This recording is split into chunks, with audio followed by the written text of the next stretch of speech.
Thank you Jeffrey Epstein, কারণ আপনার কারণে আজ আমরা পৃথিবীর সকল মহান মানুষদের আসল চেহারা দেখতে পেরেছি। বিষয়টা এরকম না যে শুধুমাত্র ডোনাল্ড ট্রাম্প, বিল গেটস কিংবা মাইকেল জ্যাকসনই খারাপ মানুষ। তারা খারাপ এজন্য কারণ আজ আমরা তাদের সকল কুকর্ম সম্পর্কে জানি।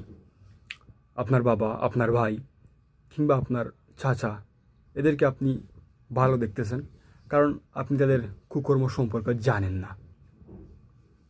আমি অনেক দুঃখিত যে আমি আপনাকে পার্সোনালি আঘাত করতেছি, বাট এটা সত্য। আপনি আজ ভালো কারণ এজন্য না যে আপনি ভালো এজন্য কারণ আপনি খারাপ হওয়ার সুযোগ পাচ্ছেন না বা খারাপ কাজ করার সুযোগ পাচ্ছেন না।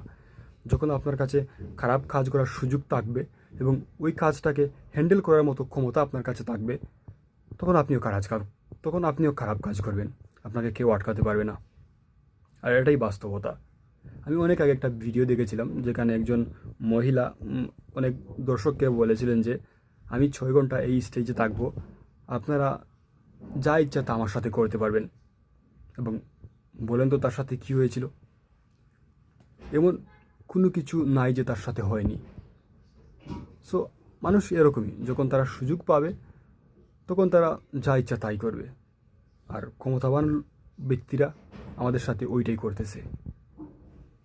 আপনাদের কাছে একটা রিকোয়েস্ট থাকবে যে আমরা মনে করি যে এই যে কাজগুলা, এই আপনি দর্শন বলেন কিংবা এই যে বিষয়গুলো আছে, আমরা মনে করি যে এগুলো শেয়ার করলে কী হয় যে আমরা এই দুর্নীতিগুলো কমিয়ে আনতে পারবো। কিন্তু গবেষণা সম্পূর্ণ উল্টোটা বলে।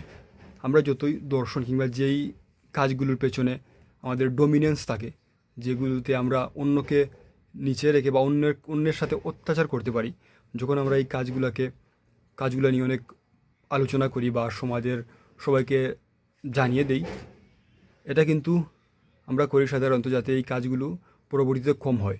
কিন্তু গবেষণা বলে আমরা যখন এই কাজগুলো সম্পর্কে অনেক বেশি আলোচনা করি, তখন এই কাজগুলো কমার বদলে আরও বৃদ্ধি পায়। তো আপনাদের কাছে আমার একটা রিকোয়েস্ট থাকবে যে আমরা এগুলো ভুলে যাই। আর যারা এই কাজ করতেছে তাদের বিচার হবে না ভাই, এটা মানে আমার মনে হয় না তাদের বিচার হবে বলে। সো আমাদের চুপ থাকাটাই ভালো। শেষ কথা হলো, আপনি নিজে ভালো হন, অ্যান্ড আপনি ভালো হলেন, সব কিছুই ভালো।